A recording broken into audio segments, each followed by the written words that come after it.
Selamat datang di podcast Rekreasi.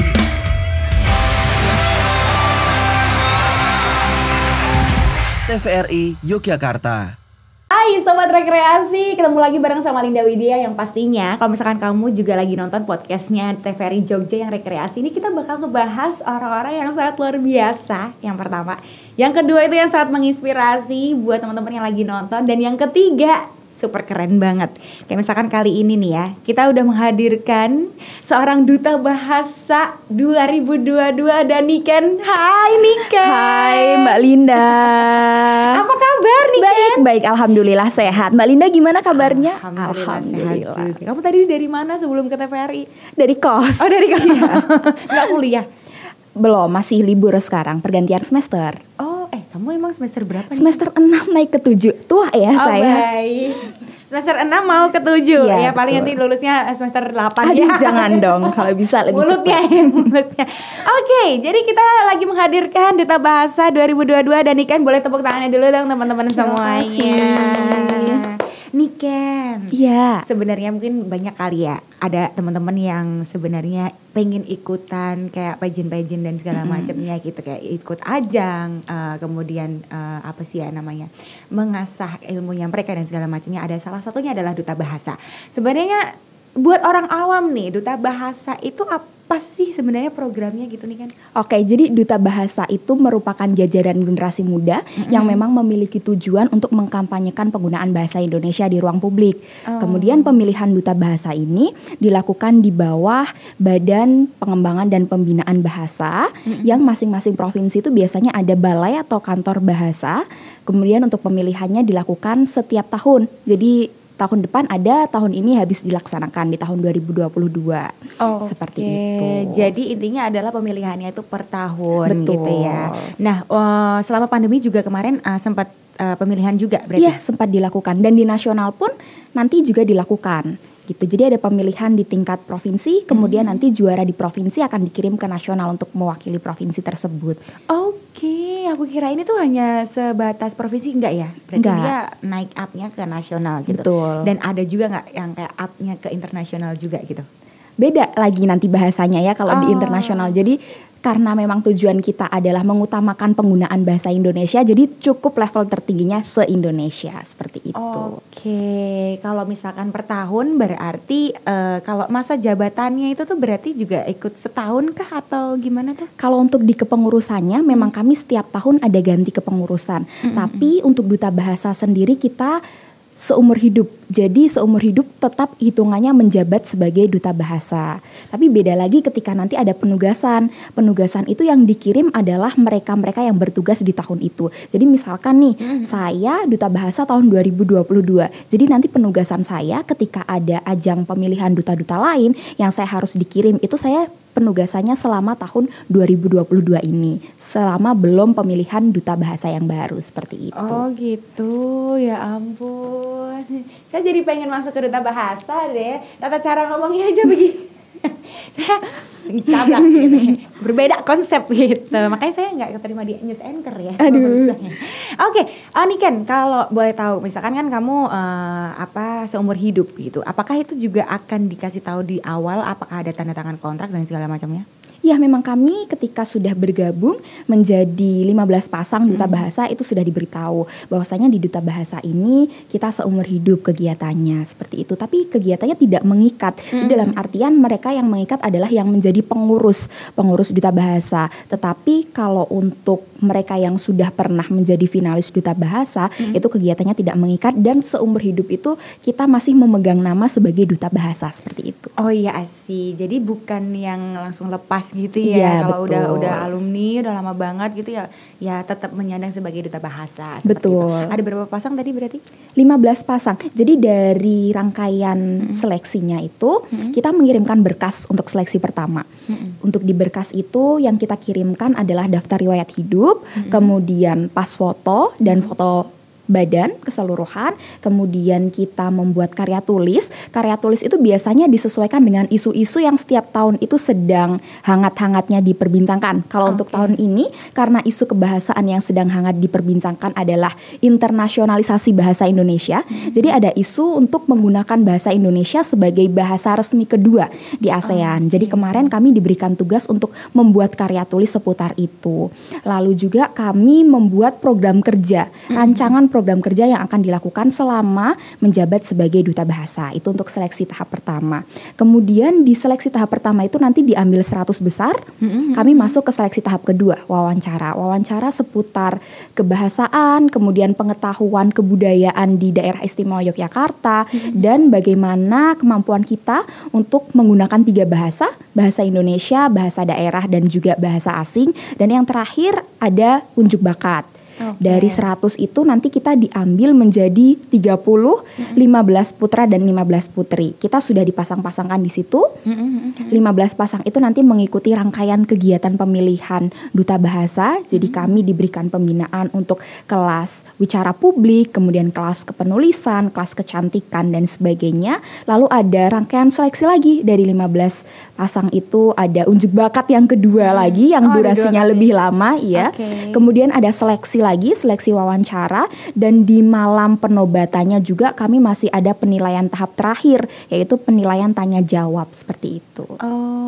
Keren banget ya, tepuk tangan dulu dong. Jadi dengan serangkaian seleksi tersebut terpilihlah Niken sebagai Duta Bahasa 2022. Udah, cuma 2 orang ya, tepuk tangan ya. Tapi orang-orang yang lagi nonton tepuk tangan. Nah, dari seleksi yang sangat luar biasa itu, kemudian terpilih 15 Duta Bahasa 2022, dan dengan prokarnya sebenarnya program kerjanya itu tuh apa sih? Jadi kami sebenarnya tuh ada namanya Krida Bahasa. Kalau di Duta Bahasa, Krida Bahasa itu sama seperti program kerja. Lalu Krida Bahasa itu ada ketentuannya, harus meliputi 3 aspek. Yang pertama aspek abdi bahasa, jaga bahasa, dan niaga bahasa. Untuk abdi bahasa itu adalah kegiatan yang bertujuan untuk melakukan peningkatan budaya literasi di masyarakat. Kemudian jaga bahasa itu kegiatan untuk mengkampanyekan penggunaan bahasa Indonesia di ruang publik. Dan yang terakhir niaga bahasa itu adalah kegiatan edukasi kebahasaan dan juga kesastraan yang bertujuan untuk menghasilkan produk niaga, seperti halnya kelas bahasa asing, kemudian pameran, seminar, seperti itu. Programnya. Jadi programnya seperti itu ya. Apakah ada juga nggak sih kayak misalkan keterkaitannya dengan program di masyarakat yang secara langsung tuh terkait dengan baca kayak gitu? Ada nggak sih kayak hubungannya teman-teman Duta Bahasa dan juga program kerjanya dengan peningkatan minat baca nih di masyarakat, itu ada nggak? Tentu ada Mbak Linda, karena kami di Duta Bahasa itu juga bertindak sebagai motor penggerak literasi, terutama di daerah istimewa Yogyakarta sendiri. Nah, dari ketiga program tadi yang memang harus ada 3 program di masing-masing provinsi itu, nanti implementasinya dikembalikan ke masing-masing provinsi. Seperti halnya misalkan abdi bahasa nih, kan semua provinsi harus melaksanakan kegiatan abdi bahasa. Nanti bentuk kegiatan seperti apa itu dikembalikan lagi ke masing-masing provinsi. Kalau untuk di daerah istimewa Yogyakarta sendiri yang baru saja kami lakukan itu pengabdian di sekolah-sekolah. Jadi kami mengajarkan ke sekolah yang dirasa minat bacanya masih kurang, mengajarkan di situ, melakukan sosialisasi di situ untuk meningkatkan minat baca kepada mereka. Seperti itu. Kemudian untuk jaga bahasa, kebetulan banget saat ini sedang dilaksanakan jaga bahasa dari tanggal 4 mulainya hari ini sampai tanggal 8. Duta Bahasa di daerah istimewa Yogyakarta melakukan kegiatan jaga bahasa. Kemudian untuk pesertanya sendiri kami mengajak forum duta keistimewaan. Jadi seluruh duta-duta yang ada di daerah istimewa Yogyakarta itu diajak di kegiatan kami jaga bahasa selama 4 hari. Ya? Itu kegiatannya rangkaiannya ada apa aja tuh yang jaga bahasa itu tadi? Jadi kami kegiatannya menginap di Kaliurang saat ini pelaksanaannya. Kemudian di situ ada pengenalan bagaimana menggunakan bahasa Indonesia yang baik dan benar. Kemudian juga program kerja dari Duta Bahasa itu apa. Kemudian yang utama tujuan kami dari kegiatan jaga bahasa adalah menggandeng seluruh duta-duta keistimewaan yang ada di daerah istimewa Yogyakarta untuk bersinergi program kerjanya. Jadi agar tidak berjalan sendiri-sendiri, biar saling berkaitan seperti itu. Oke. Jadi kan memang banyak sekali ya duta-duta yang ada di DIY ini. Betul. Yang kemudian duta bahasa adalah ada jaga bahasa di dalam Betul. programnya. Itu bagus banget ya. Jadi kayak supaya teman-teman duta-duta yang lain itu bersinergi yang juga untuk mengedepankan minat baca ataupun ilmu-ilmu yang lain yang akan diterapkan oleh masyarakat kita. Iya, gitu. Keren betul. banget ya. Dan itu berlangsung selama 4 hari. 4 Jadi hari. kami menginap. Orang-orang yang ikut itu apakah bisa dari orang umum? Tidak, kalau untuk jaga bahasa ini memang yang kami undang adalah mereka-mereka yang tergabung sebagai duta, baik duta genre, duta anti HIV AIDS, ataupun Dimas Diajeng yang ada di DIY seperti itu, duta-duta kampus juga. Oke, kalau program kerja di yang kita rasakan sendiri gitu di masyarakat gitu dari duta bahasa itu apa? Kami melakukan sosialisasi tentang penggunaan bahasa Indonesia yang baik dan benar di ruang publik bagaimana. Kemudian juga karena kami bermitra dengan Balai Bahasa Daerah Istimewa Yogyakarta, jadi kami turut serta dalam kegiatan-kegiatan yang dilaksanakan Balai Bahasa. Misalkan seperti bengkel sastra dan sebagainya, itu kami turun langsung untuk melakukan kegiatan di situ. Oke, kalau dari sudut pandang Niken tuh masyarakat yang sudah dengan secara langsung di lapangan gitu ya. Apa pandangan Niken soal masyarakat kita terkait dengan tata bahasa mereka dan segala macamnya? Apakah masih kurang atau mungkin sekarang kan juga udah terlalu melebur secara sangat sangat kuat gitu ya peleburannya antara anak-anak zaman sekarang dengan penggunaan bahasanya seperti apa dan segala macamnya. Itu pandangannya Niken gimana mereka itu? Untuk saat ini ya Mbak, tidak bisa dipungkiri bahwa proses globalisasi itu membuat kita dengan mudah terpapar bahasa-bahasa asing. Betul. Sebenarnya di satu sisi itu bagus ya, karena kita bisa iya. menguasai bahasa asing, kemudian untuk berkomunikasi dengan orang luar juga bagus. Namun ketika dikembalikan lagi pada fitrah bahasa Indonesia, itu merupakan hal yang kurang tepat. Karena sebenarnya dalam penggunaan bahasa Indonesia sendiri kita tidak boleh menggunakan campur kode atau alih kode. Campur kode itu menggunakan bahasa Indonesia dalam percakapan, tapi nanti dicampur nih bahasa Inggris, misalkan jujurly, literally, basically seriously, hari ini menyenangkan sekali. Nah, itu tidak boleh dalam penggunaan bahasa Indonesia yang sesuai. Karena harusnya memang semuanya murni menggunakan bahasa Indonesia. Tapi kan memang banyak ya padanan kata yang masyarakat sendiri belum terlalu awam. Masyarakat sendiri belum terlalu paham terkait padanan kata. Misalkan kita nih lagi bikin podcast gitu. Masyarakat kan taunya oh iya podcast. Tapi padanan bahasa Indonesia apa sih sebenarnya? Apa dong, coba ayo kuis. Ayo, apa nih padanan kata podcast di bahasa Indonesia? Apa padanan kata podcast? Sebentar ya. Podcast? Bukan. Gue mau googling KBBI dulu ya. Nggak ada deh. Apa tuh? Rekam suara? Bukan. Recording suara? Bukan juga.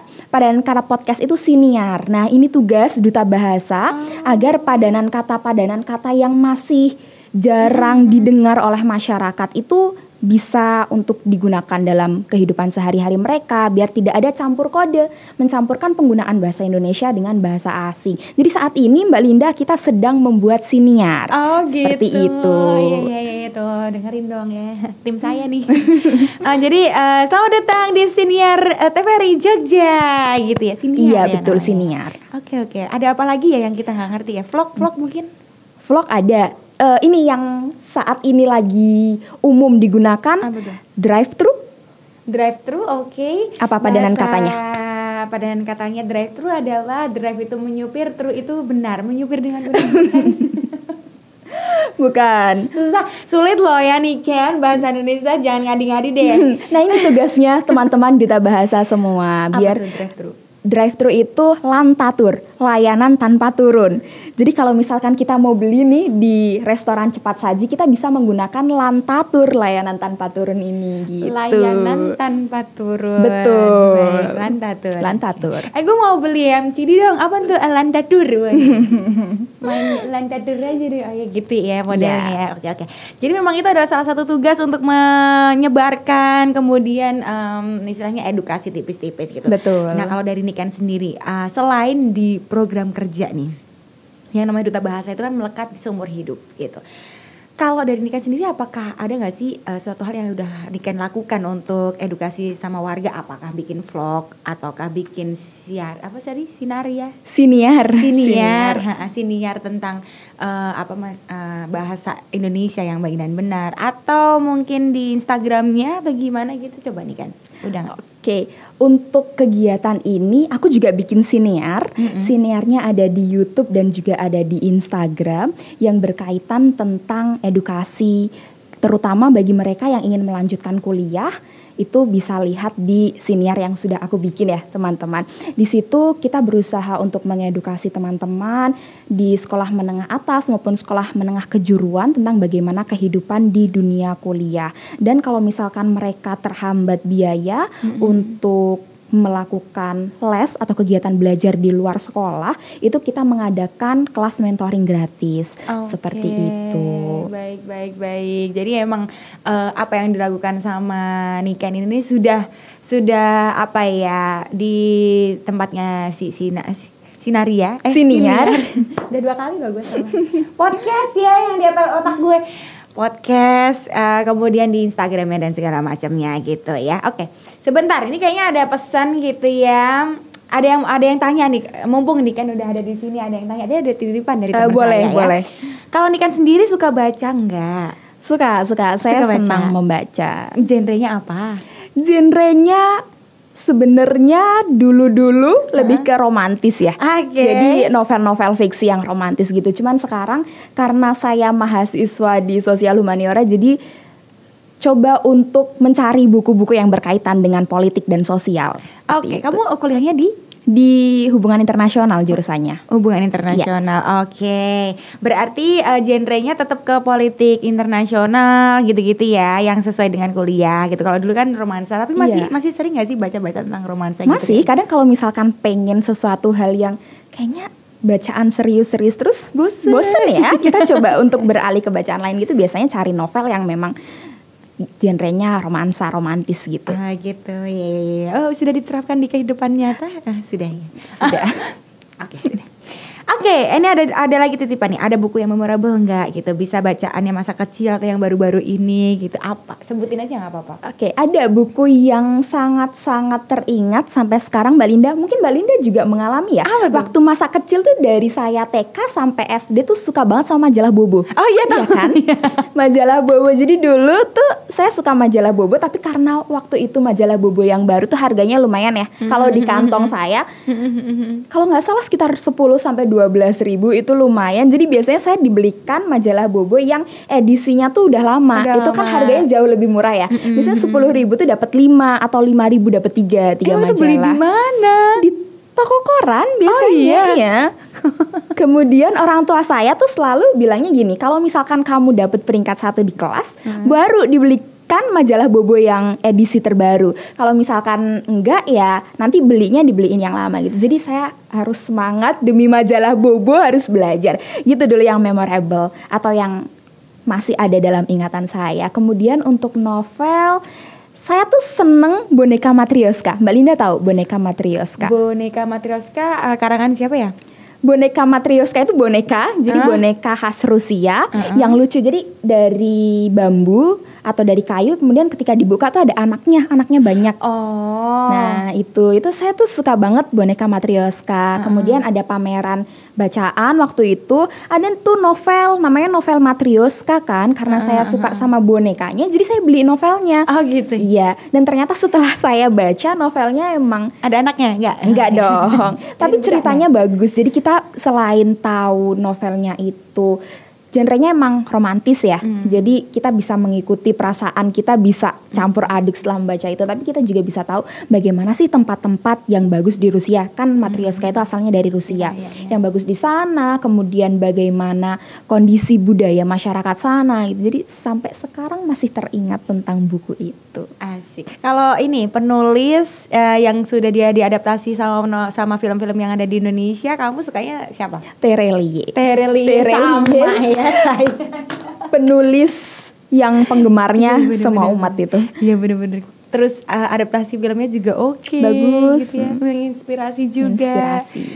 Kehidupan apa sih, ilmu kehidupannya juga bisa diterapkan gitu ya. Setuju.